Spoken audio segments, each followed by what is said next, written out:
For numbers 4 through 6, I'm going to be using the standard reduction potentials found within the classroom in a standard reduction table, but I'm not going to be showing you where they are in the table, just for brevity. Number 4, determine the overall reaction and standard cell potential at 25 degrees Celsius for the reaction involving the galvanic cell made from a half cell consisting of a silver electrode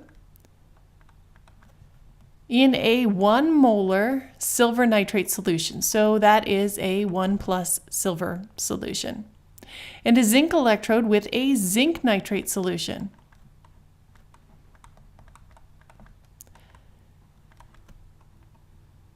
Is the reaction spontaneous at standard conditions? Well, we aren't specifically told which to make, the cathode and the anode.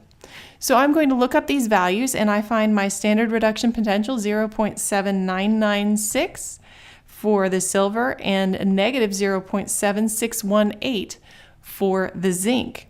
So I'm going to define this as the cathode and the zinc as the anode. That's the most likely way that's going to occur. These are the E naught values, and these are in volts. So that makes the E cell the cathode minus the anode, which makes the E cell a positive 1.5614 volts. That is a spontaneous reaction. Now, to complete this question, we need to work out the entire reaction. So this is my cathode reaction, so this is my reduction. And then I have my anode, which looks like this. Remember, to get the overall reaction, we need to balance our charges. So I'm going to multiply my silver reaction through by 2.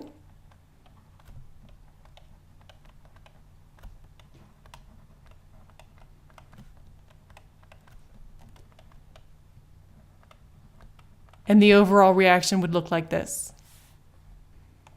Number 5, determine the overall reactions in the standard cell potential for the reaction involving a galvanic cell which has a cadmium metal being oxidized into cadmium 2.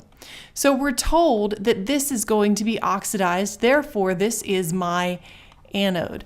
This has a standard reduction potential of negative 0.4030 volts. So the other half cell is going to be aluminum, and it's going to be reduced. So I'm going to have my aluminum cation being reduced with 3 electrons into aluminum metal. Now this is the cathode, and it has a standard reduction potential of a negative 1.662 volts. Now, as defined, that makes the E cell negative 1.662 volts minus a negative 0.4030 volts, which makes the E cell a negative 1.259 volts. That is non-spontaneous.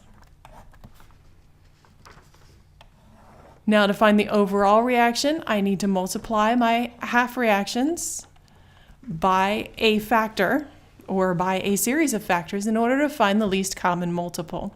So the overall reaction would look like this.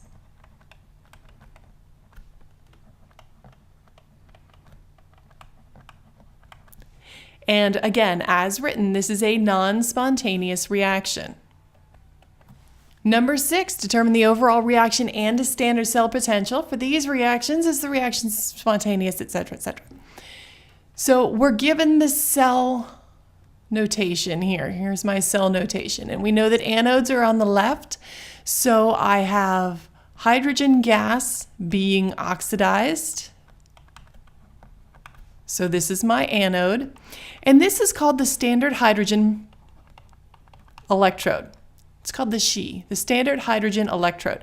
And it is defined as having a voltage of 0. Everything else is actually measured off of a standard hydrogen electrode. Now the cathode is going to be bromine being reduced to bromide ions. The cathode has a standard reduction potential of 1.0873 volts. The E cell is then the cathode minus the anode, which is a positive 1.0873 volts, which is spontaneous. Now overall the reaction, since we have our balanced electrons on product and reactant side, we can just add these up so that the overall reaction looks like this.